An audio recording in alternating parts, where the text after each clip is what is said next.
গতকালকে ব্রাজিলের দলেরা তেনারা হেরে গেছেন খেলায়। খেলায় তো হার জিত হবেই।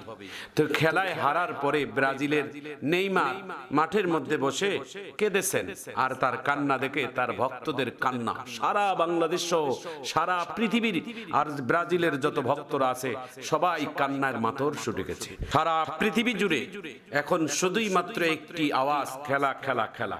মানুষের চোখ শুধু টিভির পর্দায়, মোবাইলের পর্দায়, বিভিন্ন ভাবেই শুধু খাত্র খেলা। বিভিন্ন মানুষ বিভিন্ন সাপোর্টার হয়ে গেছে, কেউ আর্জেন্টিনা, কেউ ব্রাজিল। তো আমি এই বাংলাদেশের মধ্যে সবথেকে দুটি দলে বেশি বিভক্ত, সেটা হচ্ছে আর্জেন্টিনা আর ব্রাজিল। গতকালকে ব্রাজিলের দলেরা তেনারা হেরে গেছেন খেলায়। খেলায় তো হার জিত হবেই। তো খেলায় হারার পরে ব্রাজিলের নেইমার মাঠের মধ্যে বসে কেঁদেছেন, আর তার কান্না দেখে তার ভক্তদের কান্না সারা বাংলাদেশ সহ সারা পৃথিবীর আর ব্রাজিলের যত ভক্তরা আছে সবাই কান্নার মাতর ছুটে গেছে। মনে হচ্ছে তার বাবা মারা গেলে যেমন কাঁদে, মায়ে মারা গেলে এমন কান্দে, এমন কান্না করতেছে শুধুমাত্র একটা খেলোয়াড়ের সমর্থকেরা, খেলোয়াড়ের টিম খেলায় থেকে হেরে যাওয়ার কারণে। প্রিয় বন্ধুরা আমার, একটা খেলায় এত হার জিত হবেই। খেলায় হারলে যে মানুষ এত কান্দে সেটা আমরা নিজের চোখে দেখলাম। বাংলাদেশের অনেক ভক্তরা একজন আরেকজনকে জড়িয়ে ধরে কাটতেছে। খেলার মাঠে দেখলাম অনেক মেয়েরা একজন মেয়ে আরেকজন মেয়েকে ধরে কাটতেছে। আমি বলতে চাই, এই কান্নাটা যদি ব্রাজিলের জন্য না হয়, এই কান্নাটা যদি আর্জেন্টিনা খেলার জন্য না হয়, এই কান্নাটা যদি আপনার আমার যদি জীবনের কথা স্মরণ করে আল্লাহর কাছে এক ফোঁটা চোখের পানি ফেলাইতে পারতাম, এই কান্নাটা যদি পরকালের জন্য হতো, এই কান্নাটা যদি কবরের জন্য হতো, এই কান্নাটা যদি ফুলসেরাতের জন্য হতো, এই কান্নাটা যদি জাহান্নামের ভয়ে হতো, তাহলে এই কান্নাটা কতই না উপকার হতো। চোখের পানি আল্লাহ তাআলার কাছে অনেক বড় দামি। এই পৃথিবীর সবথেকে বড় দামি বান্দা বান্দির কাছ থেকে আল্লাহর জন্য সবথেকে বান্দা বান্দির চোখের পানি। বান্দা বান্দির চোখের পানির ওজন আল্লাহ তাআলার কাছে অনেক অনেক অনেক বেশি। ব্রাজিলের জন্য চোখের পানি ফেলো, আর্জেন্টিনার জন্য চোখের পানি ফেলো। ব্রাজিল তোমাকে জাহান্নামে নিয়ে যাবে, আর্জেন্টিনা তোমাকে জাহান্নামে নিয়ে যাবে। আর যেই চোখের পানি যদি তুমি জাহান্নামের ভয়ে ফেলো, এই চোখের পানি তোমাকে আল্লাহর জান্নাতে পৌঁছাই দিবে। আমাদের প্রিয় নবীর জন্য যদি এক ফোঁটা চোখের পানি ফেলো, কিয়ামতের ময়দানে নবীর কিনারে তোমাকে পৌঁছাই দিবে, আর প্রিয় নবী তোমাকে শাফায়াত করবে। তুমি কার জন্য কাঁদো? তুমি তোমার জন্মদাতা পিতা মাতার কষ্টে তুমি কাঁদো না? তুমি তোমার দেশের জন্য কাঁদো না? তাদের জন্য তুমি কাঁদো? তুমি কয় নম্বর ভক্ত? রাসূল করিম সাল্লাল্লাহু আলাইহি সাল্লাম বলেছেন, আল মারউ মা মান আহাব্বা, যার সাথে যার মহব্বত তার সাথে তার হাসর। কিয়ামতের ময়দানে যদি এইরকম মানুষের ভক্ত যদি আর্জেন্টিনা ব্রাজিলের সাথে হয়, তাহলে কিয়ামতের ময়দানে তাদের সাথে তোমাদের হাসর হবে। তারা কি মুসলিম? তারা কি ঈমানদার? তারা কি ঈমান আনেছে? তুমি কার ভক্ত হইলা দোস্ত? আমি তোমাদের উদ্দেশ্যে বলি, আল্লাহ তাআলা বান্দার চোখের পানির কত দাম আর বান্দার কান্নার কত দাম। আল্লাহ তাআলা কোরআনে বলছেন, ফালিয়াদহাকু কলিলাও ওয়ালিয়াবকু কাসীরা, তোমরা বেশি বেশি করে দুনিয়াতে কাঁদো, কম কম করে হাসো। কারণ যত বেশি তোমরা কাঁদবা আল্লাহর ভয়ে, জাহান্নামের ভয়ে, পরকালের ভয়ে, ফুলসেরাতের ভয়ে, হাসরের ভয়ে, তাইলে আল্লাহ তাআলা তোমাকে চির সুখের জায়গা আল্লাহ তাআলা জান্নাত দিবেন, যেখানে কোনো দুঃখ থাকবে না।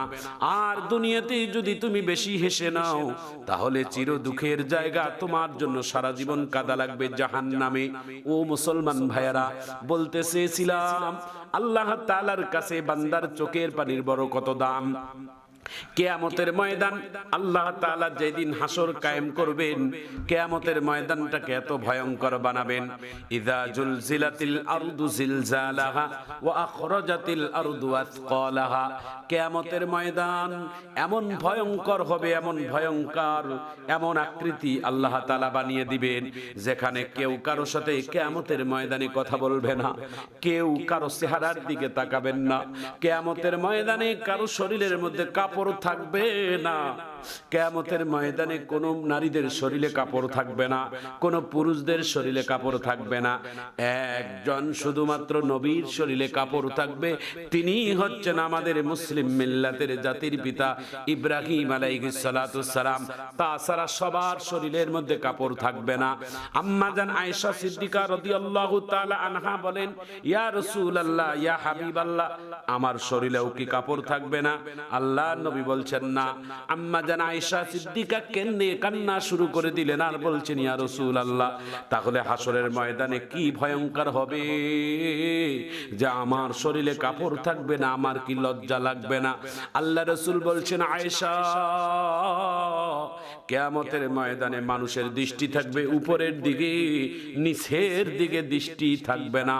কারণ কিয়ামতের ময়দানে এমন একটা ভয়ঙ্কর দিন হবে যেই দিন কেউ কারো চেহারার দিকে তাকাবে না, কেউ কারো চেহারার দিকে তাকাবে না।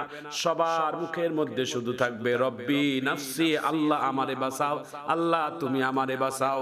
সেই কিয়ামতের দিন, মুসিবতের দিনে আল্লাহ তাআলা যেই দিন কিয়ামতের ময়দানে বিচারের দিন বসবেন, আল্লাহর নবী বলবেন, আল্লাহ তোমার জাহান্নামের আওয়াজকে বন্ধ করো, জাহান্নামের এত ভয়ঙ্কর চিৎকার, এই জাহান্নামের চিৎকারকে একটু বন্ধ করো। আল্লাহ ডাক দিয়ে বলবেন, এই ফেরেশতারা, আমার জাহান্নামকে ৭০,০০০ জিনজির লাগাইয়া তুমি একটু নিচেই নিয়ে যাও, অন্য জায়গায় নিয়ে যাও, আমার বিচার করার একটু সমস্যা হয়।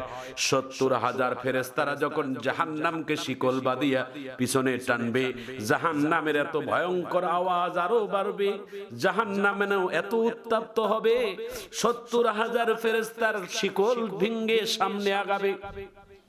কিয়ামতের ময়দান আরো ভয়ঙ্কর রূপে রূপান্তরিত হয়ে যাবে। সবাই শুধু কান্নার আওয়াজ, চতুর্দিকে শুধুমাত্র ভয়ঙ্কর কান্না। আল্লাহ ডাক দিয়ে বলবেন, এই জাহান্নাম দ্বারা, এই ফেরেশতারা দ্বারা, আল্লাহ তাআলা কুদরতি হাতে এক ফোঁটা পানি জাহান্নামের ভিতরে ছিটাই দেওয়ার সঙ্গে সঙ্গে জাহান্নামের আওয়াজ বন্ধ হয়ে যাবে, জাহান্নামও নিচের মধ্যে চলে যাবে। আল্লাহর নবী বলবেন, আল্লাহ, জাহান্নামকে সরানোর জন্য তোমার বাহিনী ফেরেশতারা এত চেষ্টা করলো, পারলো না। আপনি এক ফোঁটা পানির দ্বারা গোটা জাহান্নামকে যেন ঠান্ডা করে দিলেন। এই পানিটা কিসের পানি আল্লাহ? এটা কি আবে হায়াতের পানি, নাকি জমজমের পানি, নাকি হাউজে কাউসারের পানি? আল্লাহ তাআলা ডাক দিয়ে বলবেন, হাবিব, এটা আবে হায়াতের পানিও না, এটা জমজমের পানিও না, এটা হাউজে কাউসারের পানিও না। এই পানি হলো আমার গুনাহগার বান্দার চোখের পানি। ও বন্ধু, এই চোখের পানি হবে আল্লাহর জন্য, এই চোখের পানি হবে জাহান্নামের আগুন নিবানোর জন্য, এই চোখের পানি হবে আমার আল্লাহর জান্নাতে যাওয়ার জন্য, এই চোখের পানি বাহির হবে আপনার আমার প্রিয় নবী। যেই দিন কিয়ামতের ময়দানে কেউ কাউকে চিনবে না, কেউ কারো পরিচয় দিবে না, সেই দিন আপনার আমার প্রিয় নবী যেন আমার পাশে এসে দাঁড়াইয়া একটা উম্মত বলে চিৎকার দেয়, এমন ভাগ্য যেন আপনার আমার নসিবে দান করে, তাহলে হবে আপনার আমার চোখের পানির মূল্য আল্লাহ তাআলার কাছে বেশি। ও বন্ধু, বাংলাদেশের যুবক যুবতীরা রে, তোমরা আর্জেন্টিনা ব্রাজিলের জন্য চোখের পানি ফেলাইও না। আর্জেন্টিনা ব্রাজিলের জন্য চোখের পানি ফেললে তোমার কোনো লাভ হবে না। তোমার চোখের পানি আসবে আল্লাহর জাহান্নামের ভয়, মৃত্যুর পরে কবরের সওয়াল জবাবের ভয়। ওই কবরের মধ্যে কি জবাব দিবা বন্ধু? মান রব্বুকা ওয়া মান দীনুকা ওয়া মান নাবিয়্যুকা, তুমি কি জবাব দিবা? তোমার ফুলসেরাতের ব্রিজ, তোমার ওই ফুলসেরাতের ব্রিজের লম্বা হচ্ছে ৩০,০০০ বছর রাস্তা, চুলের থেকে অধিক চিকন, হীরার থেকেও বেশি ধার, এমন একটা ভয়ঙ্কর ব্রিজ হবে। এই ব্রিজের নাম হলো ফুলসেরাত। ফুলসেরাত দেখিয়া নবী কান্দে যারে যার, গুনাহগার উম্মত আমার কেমনি হবে পার। চুল হতে অধিক চিকন, হীরা হতে ধার, লম্বা হতে আছে ফুলগো ৩০,০০০। ফুলসেরাত দেখিয়া নবী কান্দে যারে যার, গুনাহগার উম্মত আমার কেমনি হবে পার।